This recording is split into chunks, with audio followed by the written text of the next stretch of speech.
Betsy and Thomas here for the American Intelligence Media with Michael McKibben. And today we'd like to discuss a topic with you guys out there.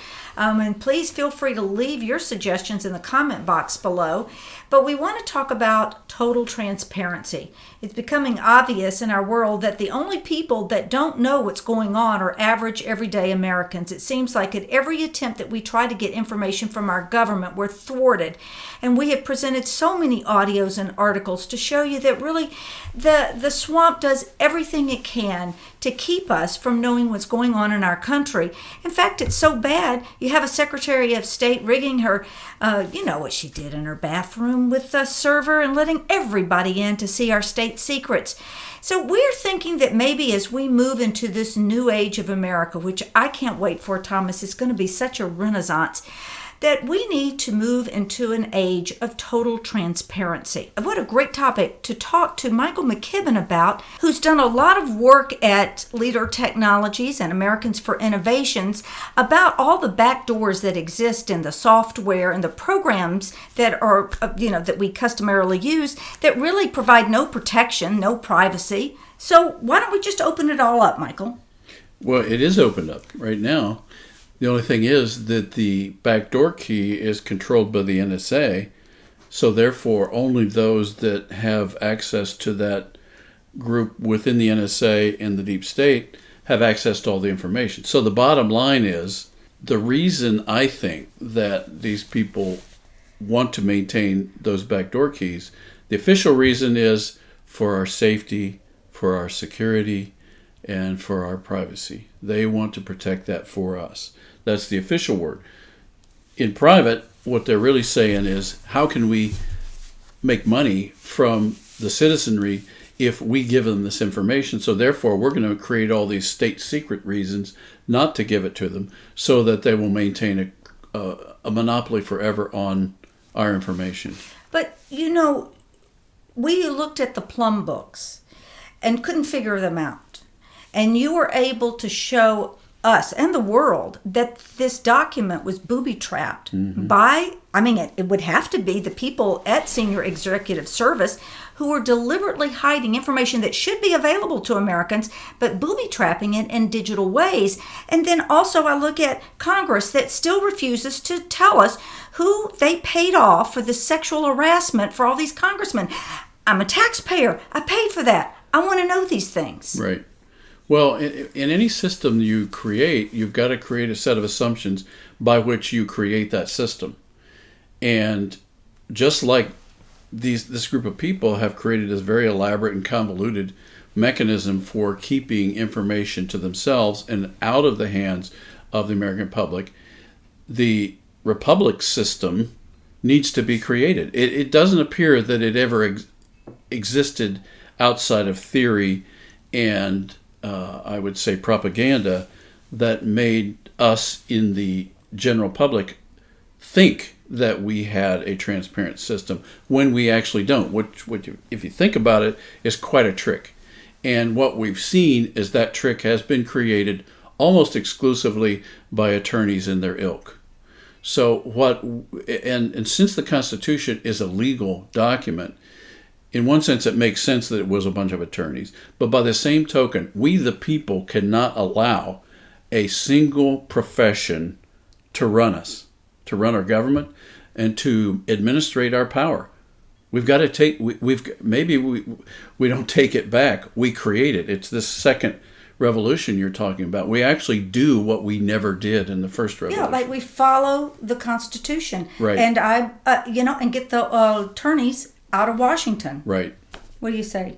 I say the Geneva Convention says you can't spy on anybody that isn't an enemy. And when the U.S.Patriot Act was passed, it made all of us possible enemies. It made us all possible radical Islamic terrorists. It made all of us terrorists. We all became the enemy. And then it was rewritten, and they said, oh, don't worry, we're going to, now that we know that we've calmed down terrorism throughout the world, we're going to change it, and Obama's going to change it to the U.S. Freedom Act, which actually gave you even less freedoms. So what is happening here? We know that President Trump gave Dan Coates, I think about 45 days ago, 35 days to come up with a plan to stop the surveillance of all Americans. It is illegal. It must be stopped. Some of us believe that that's why he is going after the big people who steal your information. That would be Facebook, Amazon, Google, and the other monopolies, Twitter, the ones that were all stolen from Leader Technologies, patents, innovations, intellectual property, which we've spoken about before. And Michael's here, he's such a perfect example of that.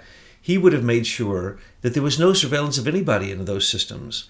But now it's complete surveillance, and it's been weaponized against us. And we actually believe, some of us, that there is an active plan right now, and that has to do with why Eric Schmidt came up missing and dropped off of Alphabet's board, and why Peter Thiel shifted his entire business over, why the plan to sell his Mark Zuckerberg's owned shares of Facebook has laid out. The man who said he was going to use it all for philanthropy, now he's dissolving his empire.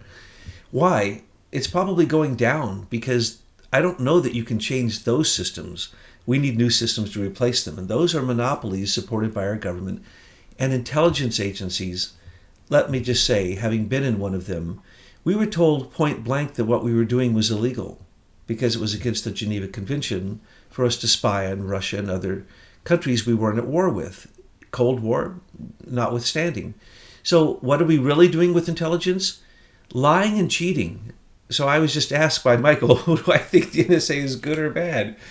Well, if we were at war with somebody, we would need it. If we're not at war with somebody, it's just an evil way to control information intelligence, lying, cheating, subterfuge, espionage, and the rest of it. So what is Senior Intelligence Service? Have you looked into that Oh, as yes. you're looking into Senior Executive Yes, Service? let me jump on that one. Okay. When the civil service was created, even before it was transformed by Christine Marcy. We have to give credit where credit is due. She came in and helped Jimmy Carter supposedly bring professionals into the civil service so they could be paid more, and a special thing. But what already existed was a system above the civil service where you could get to a rank of the GS, the General, General Service Administration, GSA. Yes, and the GS ranks from 1 through 15. Well, there was a 16, 17, and 18, right? Right. So when they started the SES, the Senior Executive Service, at the same time they started a thing called the Senior Cryptological Service. And that was because they had to pay big bucks for the people who were doing these very things we're talking about, spying on people. So it was modeled after the old system that went into the higher ranks of 16, 17, 18, which hardly anyone knew about. So when it was started, it was immediately changed to the Senior Intelligence Service, well, quickly thereafter. So the SIS had, from the get-go, a rank of 16, 17, and 18, and then that was kind of the model for all Senior Executive Service branches, that they started above the highest rank that civil servants can make, and that's where they started their ranks. And some of them had 3 ranks above, some had six ranks above. Now it's kind of fallen back to 3 ranks. But the point is, from the beginning, the intelligence service was the number one place where they knew they might have to hire people and pay them a whole lot more money than the civil service GS ranks provide, as well as bonuses for doing these amazing things. So who were those people from the get-go from 78?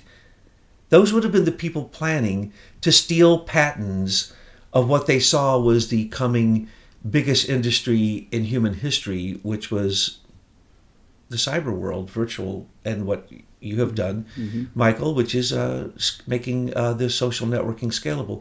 So I think from the beginning that was the most corrupt of all of the senior executive services, in my opinion. Well, back to the subject of transparency. It just is shaken down to look like this, folks.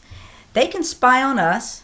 They can harvest us in any way they think, from dropping chemtrails on us and spraying us like bugs, to poisoning our food, to selling our data, our personal data. And of course, after we don't have jobs, then they can open up their next business, which is opioid clinics, to take care of our dying. I mean, it's just a sick thing. And, we're the people being farmed.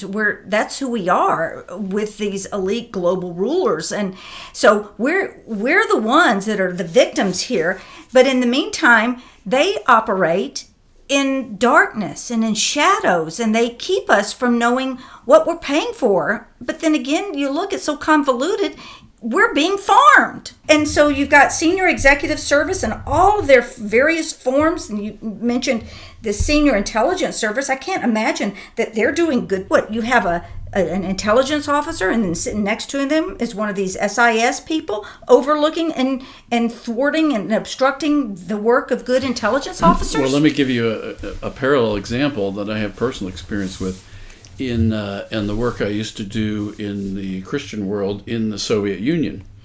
And this was started in Brezhnev's era.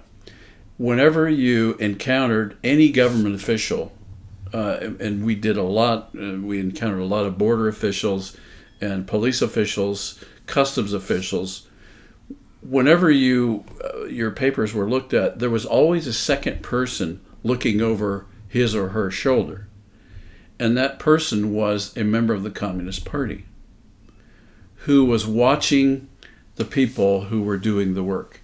So everyone was suspect, including all their employees. So I see the SES, the SIS, all these variants at the state level and at the local level, essentially members of the Communist Party in parallel with what happened in the Soviet Union.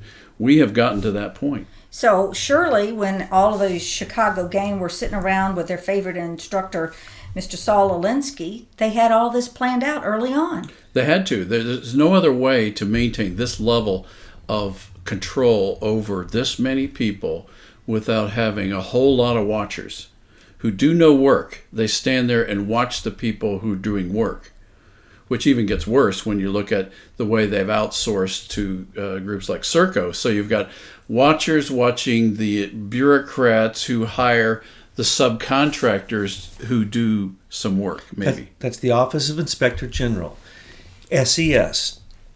And then the Special Counsel, that is also SES. As a matter of fact, they're so special that when you have a Special Counsel, the SES gives them $100 million a year for their investigation.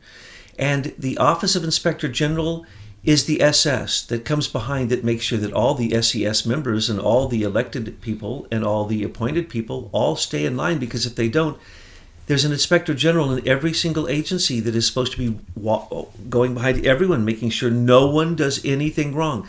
Those investigative reports from the Office of the Inspector General, again, directly created when SES was created, along with the Special Counsel, and Michael can go into a great deal about the way that that's not even legal, but in a certain way, because it's more of a regulation than an administrative agency, not a law. Exactly, it's not even a law. So he works underneath the guise of the same thing that caused DACA, just a letter to an agency saying to do it a certain way. But anyway, the Office of Inspector General, will they ever really discover anything bad in the agency that they're the Inspector General for? What a joke. Really? Can I give you what Chris Farrell from Judicial Watch just said the other day? I heard him say it. He's probably said it before. But he said the Office of Inspector General is where the truth goes to die. Yes. Exactly. And I point this out. The Office of Inspector General report on FISA said that Comey was in 100% non-compliance with FISA requests. They said that the NSA was just giving them to everyone, and they were pointing at George Papadopoulos's and Carter Page's. Why didn't anything happen? The Inspector General of the Congress said that the Imran Awan gang, the second largest, Hillary's the largest espionage in American history, but the Imran Awan gang, they should all be locked up. They found them guilty of all kinds of crimes, over a dozen crimes, all espionage. Nothing's happening. Because why? It has to go through the Department of Justice. And who runs the Department of Justice? That would be SES members who are controlled by 500 lawyers in the Department of Justice, the Council of 500, who determines who gets paid what. And even a Bruce Orr, after his crimes, don't get me started on his crimes. Oh, a little demotion, moved to another little office. Really? But he didn't get moved off the Council of 500. He still gets to determine whether McCabe gets his retirement. He was instrumental in trying to overthrow the United States government, people. Why isn't he being locked up? Because the Office of Inspector General, remember, can only point out a crime. The minute that they have the crime and the evidence, it must be pointed out, but then it is up to the agency that they report it to, which they work underneath, to the boss of that agency, and then Jeff Sessions determines what Michael Horowitz has found to be something to act upon or not. John Huber is not independent that he can start a grand jury indictment concerning the Andrew McCabe findings. No, everyone's wrong about that says that. That is incorrect. Nope, they can't do jack. Right. They have to go through Jeff Sessions or Rod Rosenstein if it's an area. Sessions has to order a law enforcement action by the FBI to do a criminal investigation. Okay, so now they're eating their own because the FBI is filled with all these SES corrupt types, and you've got the Department of Justice. And you can give these cases to these attorneys who will take forever to do anything. Attorneys are the most inefficient people on the face of the earth, and their profession, all it does is it's there to stammer, confuse, obstruct, and thwart. Let's use a playground analogy. As long as we are in the justice system's sandbox, we will not see justice. Never. And so we Americans are naive when we think, well, something's wrong, we need to file a lawsuit. No, when these people hear that, they say, oh boy, you're coming to my sandbox. Get a cut of that. You will never get out of my sandbox. Mm-hmm. So what President Trump needs to do is take this issue out of the Justice Department's sandbox. Mm-hmm. That's what's got to happen. You can't have a dysfunctional system fixing itself. It just doesn't work. That's where you go right back to the military tribunals. How else are we going to clean this up? Well, the ones who have top secret security clearances can simply be charged with breach of their security clearance. And that in itself doesn't even require a trial. When you sign these documents, you sign your life away. Now, didn't you sign one of those? I signed many of them, and the higher I went, and the higher clearances I got, the more I signed until I got up to for the president's eyes only. Now, for the president's eyes only is above Q clearance, even for whatever silo you're in. And so the deal... How do you think we know about Q? The deal is that when you get these clearances, if you make one mistake, that's it. There isn't a trial. They show you you made a mistake. Doesn't matter whether you had intent or not. Has nothing to do with intent. That is a joke. If I made a mistake with the crypto card, you mean Hillary didn't mean to share classified information? Judicial Watch has over 10 top secret documents that had gone to Huma's computer, that had gone to Anthony's computer, that went into his insurance file, and yet Andrew McCabe did nothing about it for 3 weeks, and then Comey did nothing about it afterwards. And the text messages show this, that nothing was done about one of an extra espionage, astounding, I don't even have names for this, the security breaches that have happened that went to Huma's computer are enough to put all those people in jail. And anyone who destroyed a computer or any of their devices or didn't interview them properly or changed those 302 interview notes that they made or changed Comey's exoneration of Hillary and changed the words so that there was nothing criminal in it, or Loretta Lynch changing it to a matter. This is all this obfuscation of what you would call intelligence and the absolute intent to hide these things from the American people. Douglas, I have a question for you. Since these are all attorneys, you've got to believe that they all have CYA. They've all got some document sitting in secret somewhere that exonerated them from any activity that was illegal. So given that, we are never going to win this argument, it seems to me, by pointing out the law, because they've already broken the law and they know it, and they've already gotten exonerated.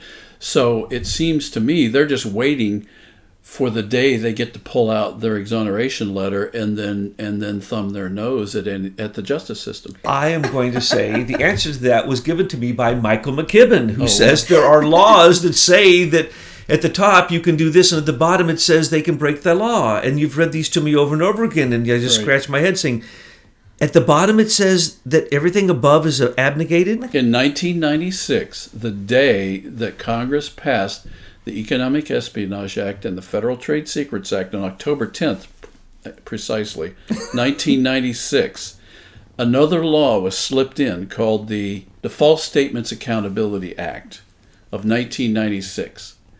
And that law had been on the books unchanged since, I think, 1938. And it said what you would expect, that when you come before a government tribunal, Congress, a court, you, the attorney, the person giving the testimony, are supposed to tell the truth. You can't lie. And that's subsection A. Subsection B says subsection A doesn't apply if you're an attorney, a party to the case, when you're talking to Congress or the courts. It's legal to lie. It's legal to lie. Mm-hmm. Now, I have pointed that out to congressmen who did not know this law existed. And we've actually written about it, a number of people have written about it in Americans for Innovation. The False Statements Accountability Act of 1996. Go look it up, look at subsection B, and you will see that these people got a law written that said they could do whatever they wanted to do. They could lie through their teeth, and it wasn't illegal. So does that mean that James Clapper goes scot-free for all of his lies? If you read it like I do, yes. And that's why they keep doing these things. That's why we started That's working. why they're so arrogant. Yeah, and it's why we work from the opposite point of view, and we say, oh, let's look at the National Defense Authorization Act, because it actually says you can propagandize Americans. You can use the Department of Defense in our own national borders, and you can lie to Americans as long as it's part of the presidential administrative policy. And every American is assumed a terrorist until otherwise proven. We are in an age when everything is the reverse. Right. And that's that you can have a law that says you can lie as long as you're a government agent. How about this one? I want to put in jail any FBI agent that allows someone to get off of a crime because they turn in somebody who committed a crime bigger than theirs. That's lying, cheating. That is true Jesuit tactics of subterfuge, of manipulation, of mind control, of breaking the law, of bending the law. There should be no such thing. You know, we can have some hope. And we were chuckling about it earlier. But if you remember that video where Hillary came out and she was just beside herself. Michael, you do it so well. Just like, what did Why she am say? I not 50 points ahead, you ask? Yes, and she was just screaming. And the rest of us out in, the normal world were going, lady, did you see the rallies? Have you seen all the information that's on the internet about you? How in the world could you think that? But of course, we've come to learn that the entire system was working for her. But yet we won, people. And we won because of the power of the internet. You see, they didn't create the internet scalability the way that Leader Technologies did. They stole it. So they stole the car, but they didn't know how to drive it. But we patriots out here, we know how to drive it. We know how to make memes. We make funny audios. We know that our goal is to educate our fellow citizen so that they are fully informed with what is going on. So have hope, because since the last election, baby, you should see how we drive this thing. We've tuned up that transmission. We can take it down any racetrack and we can whoop their ass. So they have a long learning curve before they get to where we are. Your job is to make sure that information like this gets out to your social network, because the bottom line is there are more of us worldwide than there are of them, and they're getting scared. You are so right. Mainstream media has been the number one tool for intelligence manipulation, propaganda, yellow journalism, and politicizing what the bankers, brokers, and the military-industrial complex and politicians wanted us to believe. But now it doesn't control us anymore. It's called fake news. People seek the truth other places. So, to realize that the mainstream media was the most powerful intelligence tool, you still have the joke of James Clapper, John Brennan, Comey, and others coming out thinking they can use that to manipulate the way Americans think. It doesn't work that way anymore. So what do they call them? They call Comey leaky. They call Clapper sneaky. And they call Brennan creepy. And that is probably the best meme that I have seen in a long time. Leaky, sneaky, and creepy, because those guys, every time they open their mouth on the mainstream media, they're committing a crime. Not only because they're telling new lies, but because they are abnegating their top secret security clearance by speaking about presidential privileged information and the duties that they had while they were in those intelligence officer positions and leading those intelligence agencies. Everything in Comey's book is a crime. I cannot believe we live in an age when a Jeff Sessions, Mr. Magoo, can sit and watch these crimes and nothing happens. But have hope, as Betsy said. Everyone knows it's fake news now. We've used their weapon against them now. And Trump is using the tweet like a nuclear bomb.